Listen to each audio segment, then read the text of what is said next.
Hello everyone, నేను మీ Bhargavi. Welcome to Anu Akshu blogs and talks. ఈ వీడియో మీలో చాలా మందికి కనెక్ట్ అవుతుంది అనుకుంటున్నాను. వీడియో లాస్ట్ వరకు చూడండి. నేను ఏం చెప్పాలనుకుంటున్నానని మీకే అర్థమవుతుంది.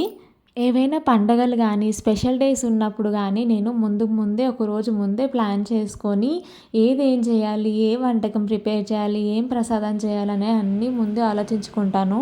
కానీ ఈరోజు మాత్రం టోటల్గా రివర్స్ అయిపోయిందనమాట. యాక్చువల్గా అయితే ఈ వీడియో తొలి ఏకాదశి రోజు అనమాట. ఆ రోజు నేను ముందు రోజే ప్రిపరేషన్స్ అన్నీ చేసుకుందాం అనుకున్నాను. ఆల్రెడీ ఆ రోజు ముందు రోజు నుంచి నాకు కొంచెం హెల్త్ అప్సెట్ అయినట్టుగా అనిపించింది అనమాట. అసలు ఓపిక లేదు. ఇంకా నైట్ కూడా కొంచెం వీడియో ఎడిట్ చేసుకొని పడుకునేసరికి బాగా లేట్ అయిపోయింది. ఇంకా గిన్నెలు కడగడం కానీ ఏం చేసుకోలేదు. పొద్దున్న లేచేసరికి ఇంకా పొద్దున్న కూడా ఎర్లీ మార్నింగ్ లేవలేకపోయాను అనమాట. సో ఇల్లంతా చూస్తున్నారు కదా, ఎక్కడిదక్కడే ఉంది. ఈవెన్ మా హస్బెండ్ కూడా పొద్దున్నే ఇంకా నేను లేవలేదు, సరే నా హెల్త్ బాగాలేదేమో అని చెప్పేసి అని తను తొందరగానే ఎర్లీ మార్నింగ్ లేచి తను షాప్కి అయితే వెళ్ళిపోయారు అనమాట. ఇంకా తను వెళ్ళిన తర్వాత నేను లేచి చూసేసరికి ఇంటి పరిస్థితి ఇది. కొన్ని సార్లు మనకు తెలియకుండానే ఆ రోజు మొత్తం అసలు ఏం పని చేయాలనిపించకపోవడం కానీ, లేకపోతే చాలా లేజీగా మూడీగా ఉన్నట్టు అనిపిస్తూ ఉంటుంది. ఇది మన ఇంట్లో అందరికీ జరిగేదే. కొన్నిసార్లు మన మనసు బాగాలేకపోయినా, కొన్నిసార్లు మనం మనసు బాగానే ఉన్నా, మనం అంతా బాగానే ఉంది అనుకున్నా కూడా ఏదో తెలియని కొంచెం ఇబ్బందికరంగా అనిపిస్తూ ఉంటుందన్నమాట. అండ్ అసలు ఒక రోజైతే ఇంట్లో పని మాత్రం అస్సలు చేయాలనిపించదు. ఇంట్లో ఎక్కడిదక్కడ పని అంతా పడి ఉంటుంది. ఆ పని మాత్రం మనల్నే ఎదురు చూస్తున్నట్టు ఉంటుంది, కానీ మనకు మాత్రం ఆ పని జోలికి వెళ్ళాలనిపించదు, ముట్టుకోవాలనిపించదు, చేయాలనిపించదు. అలాంటప్పుడే మనల్ని మనం మోటివేట్ చేసుకోవాలి ఎప్పుడైనా కూడా. సో ఫస్ట్ మీకు నచ్చిన పని అట్లీస్ట్ ఒక టీతో కానీ కాఫీతో కానీ ఏదన్నా స్టార్ట్ చేస్తే ఇంకా మీకున్న బద్ధకాన్ని మనం పక్కన పడేసి మన ఇంట్లో పని అయితే చేసుకోవచ్చు అనమాట. సో నేను ఆ రోజు ఇంకా టిఫిన్ కూడా చేయలేదు. ఆల్మోస్ట్ 8 అయిపోయింది. మా పిల్లలకి 7:30, 8 వరకు అట్లా టిఫిన్ తినిపించేస్తాను. మ్యాక్సిమం అయితే ఇంకా 8:30, 9 లోపే, అంతకుమించి టైం దాటదనమాట. సో ఆ రోజు మాత్రం పొద్దున్నే ఇంకా పని అవ్వలేదని చెప్పేసి అని వాళ్ళకి పొద్దున్నే అరటిపండ్లు ఇస్తే ఇద్దరు తిన్నారు.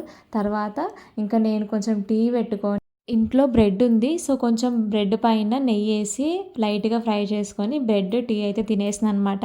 కొంచెం మనకి ఏదన్నా కడుపులో పడితే కొంచెం తింటే లైక్ కొంచెం ఎనర్జీ వస్తుంది. ఫస్ట్ మన బద్ధకాన్ని మనం పక్కన పెట్టాలి అంటే ఫస్ట్ ఆ మూడ్ నుంచి మనం బయటికి రావాలి. అబ్బా ఏం పని చేయాలనిపించట్లేదు అనుకుంటూ ఉంటే ఆ రోజు మొత్తం మనకు అట్లానే గడిచిపోతుంది తప్ప ఎక్కడ పని అక్కడే ఉంటుంది. తీరా మళ్ళీ మనమే ఆ పని అంతా డబుల్ లోడ్ అయినట్టు అనిపించి మళ్ళీ మనమే చేసుకోవాలన్నమాట. మెయిన్గా మనమంటే ఏదో అనుకోవచ్చు, కానీ ఇంట్లో చిన్నపిల్లలు ఉన్నారంటే మాత్రం ఇల్లు మాత్రం అంగడి అనుకోండి. ఇంకా సో మార్కెట్ లాగా చేసేస్తారు ఇల్లు నిండా. ఇంకా మనకి కొంచెం ఓపిక లేదు, కొంచెం ఆ రోజు రెస్ట్ తీసుకోవాలనుకుంటున్నామంటే మనకు డబుల్ పని పెడతారు తప్ప ఇంకేం ఉండదు అక్కడ. సో మనకు మనం ముందే మోటివేట్ చేసుకోవాలి. కాదు నేను చేసుకోవాల్సిందే ఇంట్లో టైం టు టైం పనులు అని చెప్పేసి అని అనుకుంటేనే మనం చేసుకోగలుగుతాము. చూస్తున్నారు కదా, ఇక్కడ నేను నా పనిలో నిమగ్నం అయిపోయి ఉంటే మా చిన్న పాప ఇక్కడ నేను సర్ది పెట్టిన బొమ్మలన్నీ తీసి మళ్ళీ పడేస్తుంది.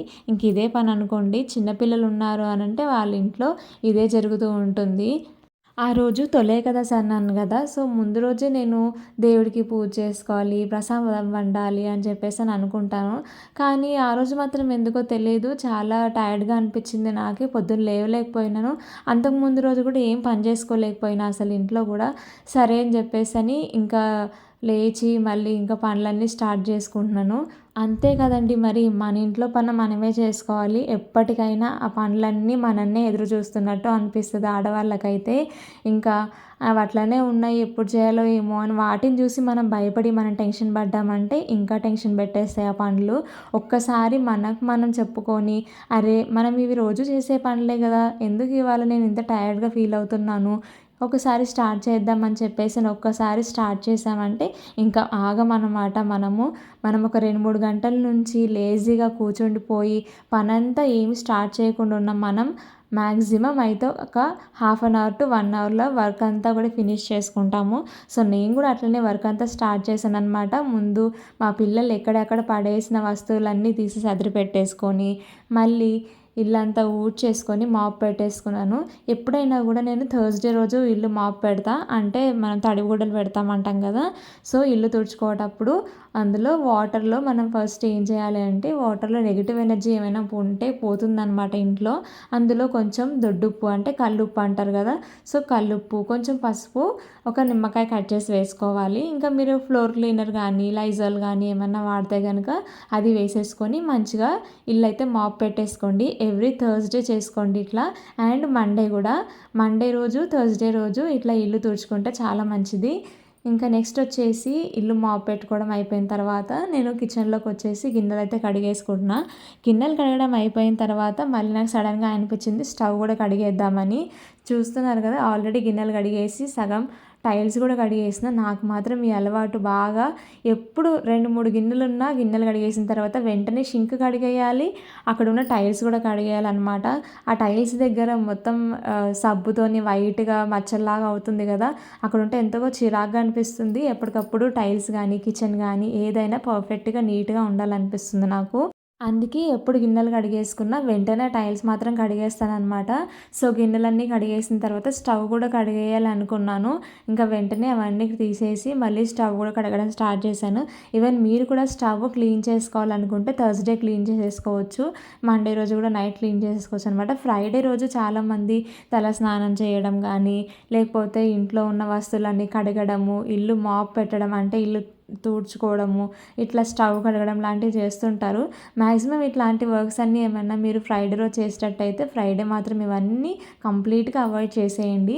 అసలు ఇల్లు అయితే అస్సలు తుడవద్దు, అంటే తడిగుడ్డలు అస్సలు పెట్టొద్దు అనమాట. మాప్ పెట్టి తుడవద్దు ఫ్రైడే రోజు. ఊడవడం లాంటివి చేసుకోవచ్చు కానీ బయట ఎంతైనా కడగవచ్చు, కానీ ఇల్లు మాత్రం కడగడం తుడవడం మాత్రం చేయొద్దు. ఈవెన్ స్టవ్ కూడా కడగడం మాత్రం చేయొద్దు. ముందు రోజు నైట్ చేసుకుంటే పర్వాలేదు కానీ ఫ్రైడే మాత్రం అస్సలు చేయకండి. ఇంకా సో గిన్నెలన్నీ కడగడం అయిపోయిన తర్వాత స్టవ్ కడిగేసుకొని మళ్ళీ టైల్స్ అన్నీ కడిగేసి నీట్గా సెట్ చేసుకుంటున్నాను అనమాట. ఒక్కో రోజు మనకు తెలియకుండానే ఇంట్లో పనులన్నీ చాలా ఫాస్ట్గా అయిపోయినట్టు అనిపిస్తుంది. అదే ఇంకొక రోజు మాత్రం అసలు మనం ఎంత పని చేసుకున్నా ఈరోజు అసలు గడవట్లేదు, చాలా టైర్డ్గా ఉంది అనిపిస్తుంది అనమాట. అది అందరికీ ఉండేది. చాలాసార్లు మనం ఇది చేస్తూనే ఉంటాం, గమనిస్తూనే ఉంటాము. ఒక్కోసారి అనిపిస్తుంది అబ్బా మన లైఫ్ ఏంటి, పొద్దున్నుంచి సాయంత్రం వరకు పిల్లల్ని చూసుకోవడం, వంట చేయడం, ఇవన్నీ పనులన్నీ చేసుకోవడంతోనే సరిపోతుంది. మనకంటూ రెస్ట్ ఉండట్లేదు, మనకంటూ టైం ఉండట్లేదు, చాలా బోరింగ్గా నడుస్తుంది లైఫ్ అని అనుకుంటాము.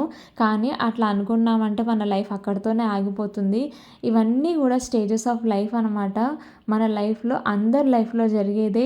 ఒక్కసారి మనం మన బిజీ రొటీన్ లైఫ్లో పడ్డాము అంటే వీటన్నిటికీ కూడా కొన్నిసార్లు టైం ఉండదు.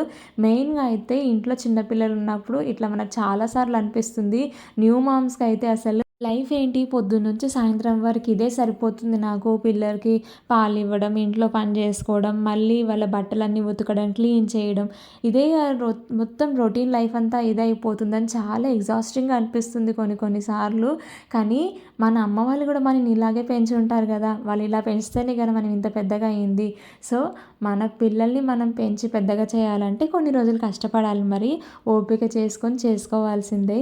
ఇంకా నేనైతే కిచెన్లో వర్క్ కంప్లీట్ చేసుకొని మా పిల్లలకి వేడి నీళ్ళు పెట్టేసి వాళ్ళకి స్నానం చేయించిన తర్వాత నేను కూడా ఫ్రెష్ అప్ అయిపోయి మళ్ళీ దేవుడి దగ్గర దీపం పెట్టేసుకుంటున్నాను అనమాట.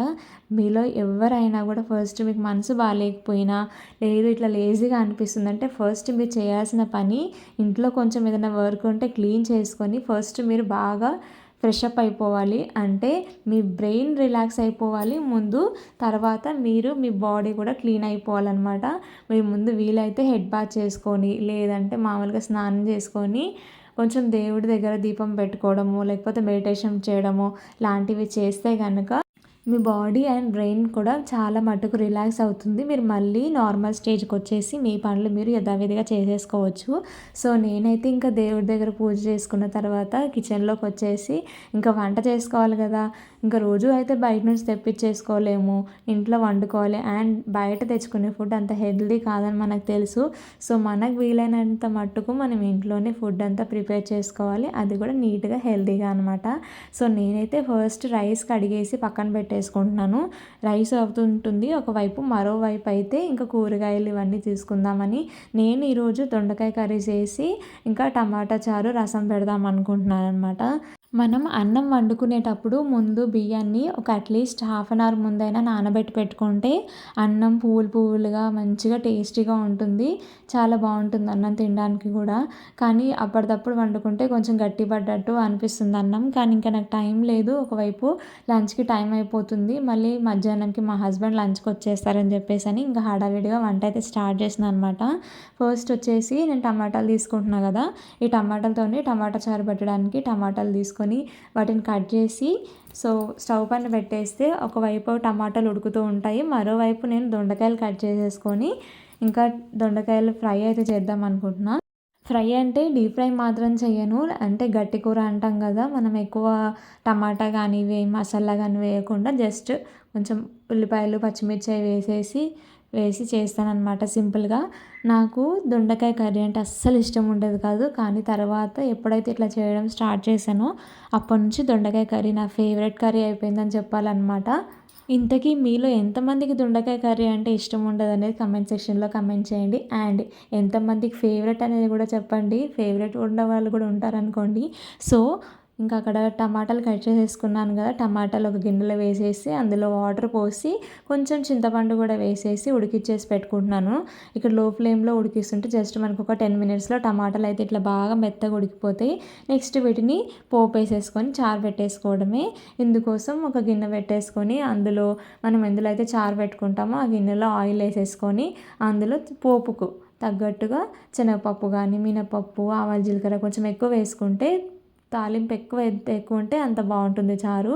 అందులోనే పచ్చిమిర్చి ఎండుమిర్చి ఉల్లిపాయ ముక్కలు వేసుకున్న తర్వాత ఇందులోనే కరివేపాకు వేసేసుకోవాలి. ఇందులోనే దంచి పెట్టేసుకున్న ఒక 4-5 వెల్లుల్లి రెబ్బలు కూడా వేసి బాగా కలిపేసి ఇందులోనే కొంచెం పసుపు వేసుకొని బాగా మిక్స్ చేసుకున్నాక ఇదంతా కొంచెం ఆయిల్లో బాగా మగ్గుతుంటుంది కదా, ఇప్పుడు మనం ఏదైతే టమాటాలు ఉడికించి పెట్టుకున్నామో ఆ టమాటా రసాన్ని వేసేసుకోవాలి.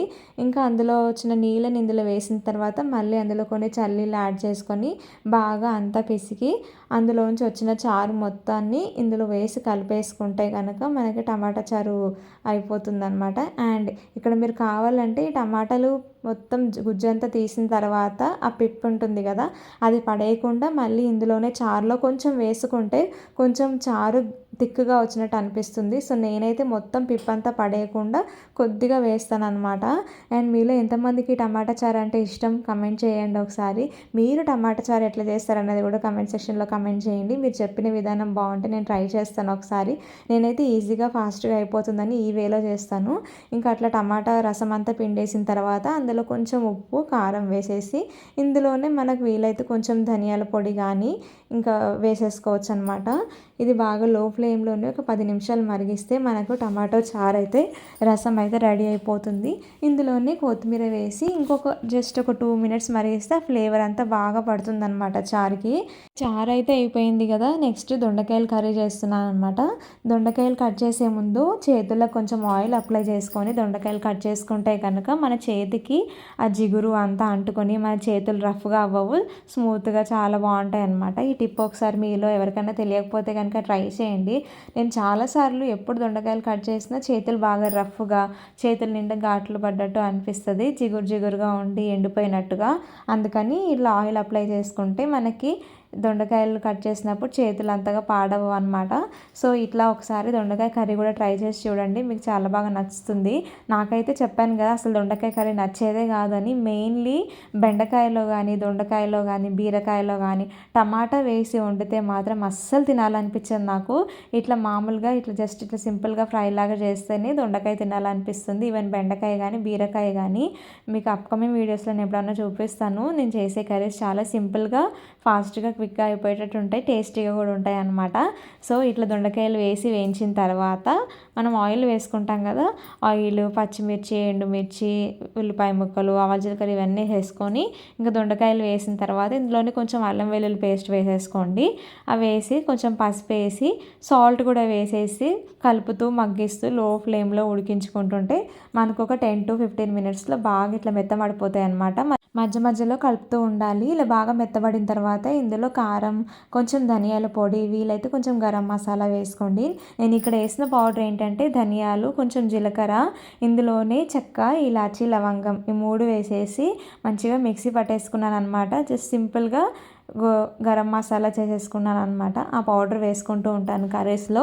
ఇవి కొంచెం బాగా మగ్గిపోయిన తర్వాత ఇందులోనే కొత్తిమీర వేసేసి లో ఫ్లేమ్లో జస్ట్ ఇంకో 5 మినిట్స్ మనం ఉడికించేసుకుంటే దొండకాయ కర్రీ అయితే రెడీ అయిపోతుంది. సింపుల్గా, ఈజీగా, చాలా టేస్టీగా ఉంటుంది. మీరు ఎప్పుడైనా దొండకాయ కర్రీ చేస్తే కనుక ఇట్లా ట్రై చేయండి. ఇంత కష్టపడి వంట చేశాను. మా ఆయన ఆ రోజు లంచ్కి రాలేదనమాట. సో పిల్లలకి తినిపించేసి నేను కొద్దిసేపు ఆ రోజు రెస్ట్ తీసుకున్నాను. మనకి ఎప్పుడైనా హెల్త్ బాగాలేదనిపించినా, కొంచెం సేపు ఇట్లా బాగా లేజీగా ఉంది అనుకున్నా కూడా కొద్దిసేపు హెల్త్ సెట్ అయ్యేదాకా కొద్దిసేపు పడుకోవడానికి ట్రై చేయాలి. సో లక్కీగా ఆ రోజు మా ఇద్దరు పిల్లలు కూడా మధ్యాహ్నం పడుకున్నారు కాబట్టి నేను కూడా ఒక హాఫ్ అన్ అవర్ వాళ్ళతో పాటు ఒక న్యాప్ వేసాను అనమాట. ఇంకా పడుకొని లేచిన తర్వాత సాయంత్రం ఈవినింగ్ స్నాక్స్కి వాళ్ళకి స్వీట్ కార్న్ అయితే ఉడికిస్తున్నాను. మీ ఇంట్లో కనుక చిన్నపిల్లలు ఉన్నట్లయితే వాళ్ళకి పల్లీ చాట్ కానీ, లైక్ పల్లీలు నానబెట్టి ఉడికివేసి ఇవ్వడం కానీ, ఇట్లా స్వీట్ కార్న్ కానీ, లేకపోతే పొద్దున్న ఇడ్లీ పిండి, దోశ పిండి ఉంటుంది కదా, చట్నీ కొంచెం ఎక్కువ చేసి పెట్టుకున్నారనుకోండి, సాయంత్రం పూట ఇడ్లీతో చిన్న చిన్నగా అట్టు కానీ, దోశ కానీ చిన్న చిన్నగా అట్లా వేసిస్తే కొంచెం ఈవినింగ్ స్నాక్స్ లాగా తింటారు. అంతేగాని బిస్కెట్ ప్యాకెట్స్, లేకపోతే చిప్స్ ప్యాకెట్స్ అట్లాంటివి ఇచ్చి వాళ్ళ హెల్త్ పాడు చేయకండి. చాలామంది పిల్లల్ని చూస్తుంటాను నేను. పేరెంట్స్ వాళ్ళకి జస్ట్ ఒక బిస్కెట్ ప్యాకెటో, చిప్స్ ప్యాకెటో ఇచ్చేసి వదిలేస్తారు. ఇంకా అవి తినేసి వాటర్ తాగేసి ఏ ట్యూషన్కో వెళ్ళిపోతూ ఉంటారనమాట. అలాంటివి మాత్రం చేయకండి. మీకు ఎంత ఓపిక ఉన్నా లేకపోయినా అట్లీస్ట్ ఇవన్నీ మనం చేసే చిన్న చిన్న పనులే కదా. సో ఇలాంటివి చేయడానికి ట్రై చేయండి. ఇంకా ఈవినింగ్ అయితే చాలా పనులు ఉండిపోయినాయి. మనం పడుకొని లేచామంటే ఇంకెక్కడికక్కడ పనులు ఉండిపోతాయి కదా. ఇంక ఈరోజు పొద్దున్న నుంచి నా పనులన్నీ ఇట్లాగే గడుస్తున్నాయి అనుకోండి. ఇంకా సరే అని చెప్పేసి ఈవినింగ్ పనులు అయితే స్టార్ట్ చేసుకున్నాను. మరోవైపు మా పిల్లలేమో బయటకు తీసుకెళ్ళమని చెప్పులు వేసుకొని రెడీగా ఉన్నారు. బయట వాతావరణం మాత్రం అస్సలు బాగోలేదు. తెలిసిందే కదా ఎంత వర్షాలు పడుతున్నాయో మనకి. ఇంకా చల్లగా ఉంది. అక్కడికి కొద్దిసేపు ఇంకా బయటకు తీసుకెళ్ళక తప్పలేదు నాకైతే. మా ఇంటి పక్కన మా నైబర్స్ పిల్లలు అయితే ఇట్లా గోరింటాకు పెట్టుకున్నారు. ఎంత బాగుంది కదా. ఆషాఢంలో మీరు కూడా గోరింటాకు పెట్టుకున్నారా? కమెంట్ సెక్షన్లో కమెంట్ చేయండి. నేనైతే ఇంకా అప్పటికి ఆ రోజు పెట్టుకోలేదు. మా అను కూడా ఒక చేయికి పెట్టాము అంటే మా అక్క పక్కన అక్క పెట్టిందనమాట. చూద్దాం తను ఉంచుకుంటుందా లేదా అని చెప్పేసి అని చూస్తే అను బాగానే ఉంచుకుంది. కానీ మా చిన్న పాప అక్షయ్ మాత్రం చేసుకుంది, డ్రెస్కి అంతా పూసుకుంది. అనుకి చిన్నప్పుడు చేతికి గోరింటాకు పెడితే 2-3 రోజులు చూసుకొని ఏడ్చేది, చేతికి ఏదో అంటుకుంది అన్నట్టు. ఇంకా ఇప్పుడు మాత్రం అలవాటు అయిపోయింది అనమాట. బాగానే ఉంది. ఇక్కడ చూస్తున్నారా నేను ఏం చేస్తున్నాను? కిచెన్లో నేను పని చేసుకుంటున్నప్పుడు, వంట చేసుకుంటున్నప్పుడు కానీ ఇట్లా మా అను వచ్చి బాగా నన్ను సతాయిస్తూ ఉంటే ఒకరోజు ఏం చేశానంటే ఇక్కడ ఆనియన్స్ ఇంకా పొటాటో వేసి పెడతాం కదా ఫ్రిడ్జ్ కింద ర్యాక్లో. అయితే అవన్నీ తీసేసి నేను ఒకటి ఆనియన్, ఒకటి పొటాటో అని చెప్పేసి పెడుతూ ఆడిచ్చిన అనమాట. ఆనియన్ పెట్టు, పొటాటో పెట్టు అని. అయితే ఇంక అప్పటి నుంచి తను ఎప్పుడు ఖాళీగా ఉన్నా, తనకి ఎప్పుడు గుర్తొచ్చినా వచ్చి ఇక్కడ ఆనియన్ పొటాటో అంటూ ఆడుతూ ఉంటుందన్నమాట. సో మనం పని చేసుకుంటూనే మన పిల్లలకి మనం ఏదో ఒకటి నేర్పించవచ్చు. ఈవెన్ నేనైతే ఇన్ని రోజు మీలాగే చాలా మట్టుకు కూడా మా అనుని సతాయిస్తుంది, ఏడుస్తుంది అన్నట్టు పిల్లలు ఇంకా టీవీకో, ఫోన్కో అలవాటు అయిపోతే మన జోలికి రారు కదా. సో నేను చేసిన తప్పు కూడా అదే అనమాట. మను బాగా పని చేసుకొనియకుండా బాగా విసిగిస్తుందని చెప్పేసి అని టీవీ అయితే పెట్టేదాన్ని. 24/7 మా ఇంట్లో టీవీ నడుస్తూనే ఉండేది. బెడ్రూమ్లోనే ఉంది టీవీ. ఆ టీవీ నడుస్తూనే ఉండేదన్నమాట. జెమినీ మ్యూజిక్, రైమ్స్ ఏవో మోగుతూనే ఉండేవి. దాని తర్వాత ఇంకా మనుకి కొంచెం మాటలు లేట్గా వస్తున్నాయని చెప్పేసి అని ఎందుకని ఆలోచిస్తే ఆ టీవీ, ఫోన్లు చూడడం వల్ల అని చెప్పేసి అని ఒకసారి తనకి ఫీవర్ వచ్చినప్పుడు తీసుకెళ్తే డాక్టర్ చెప్పారు. ఇంక అప్పటి నుంచి టీవీ అయితే కంప్లీట్గా మానిపించేసింది. నేను టీవీ పెట్టట్లేదు. 2-3 రోజులు బాగానే విసిగిచ్చింది కానీ తర్వాత అలవాటు అయిపోయింది. ఇంకా నేను ఏ పని చేస్తున్నా నాతో పాటు కూర్చోబెట్టుకుని తనతో కూడా పని చేయించడము, లేకపోతే ఇట్లా ఆడించడం అన్నీ చేస్తున్నాను అనమాట. సో పిల్లలకు కూడా కొంచెం మనం టైం ఇస్తే వాళ్ళు కూడా మనతో పాటు టైం స్పెండ్ చేస్తారు, తెలియని విషయాలు తెలుసుకుంటారని. మీ ఇంట్లో కూడా చిన్నపిల్లలు ఉంటే కనుక మీరు మాత్రం ఇట్లా టీవీ పెట్టి లేదంటే ఫోన్లు ఇచ్చేసి వాళ్ళకి అలవాటు చేయకండి. ఈ మధ్యకాలంలో చాలామంది పిల్లలకి స్పీచ్ డిలే ఇష్యూస్ వస్తున్నాయి అన్నమాట. సో ముందు మన చేతులారా మనం చేసి తర్వాత బాధపడితే ఏం చేయలేం కదా. సో అందుకని మీరు కనుక మీ పిల్లలకి బాగా టీవీ కానీ ఫోన్ కానీ అడిక్ట్ చేశారు, వాళ్ళకి అలవాటు చేశారు అనుకుంటే కనుక ఇది రైట్ టైం. మీరు ఇంకా మాన్పించేయండి. 2-3 రోజులు వాళ్ళు సతాయిస్తారు కానీ ఏం పర్వాలేదు, వాళ్ళే మర్చిపోతారు. వాళ్ళకి చిన్న బ్రెయిన్, మనం ఏది అలవాటు చేస్తే అదే అలవాటు చేసుకుంటారు కదా. వీలైనంత మట్టుకు మనం వాళ్ళతో టైం స్పెండ్ చేస్తే వాళ్ళు చాలా విషయాలు తెలుసుకుంటారు. టీవీ, ఫోన్ లాంటివి ఉన్నవనే విషయం కూడా మర్చిపోతారనమాట. అంత బాగా ఎంజాయ్ చేస్తారు మనతోని. నేనైతే ఇట్లా రింగ్స్ వేయించి ఆడిస్తూ ఉంటాను. మా అనుకి ఫేవరెట్ గేమ్ ఇది. నేను కలర్స్ అన్నీ చెప్తూ ఉంటే తను రింగ్స్ వేస్తూ ఉంటుంది.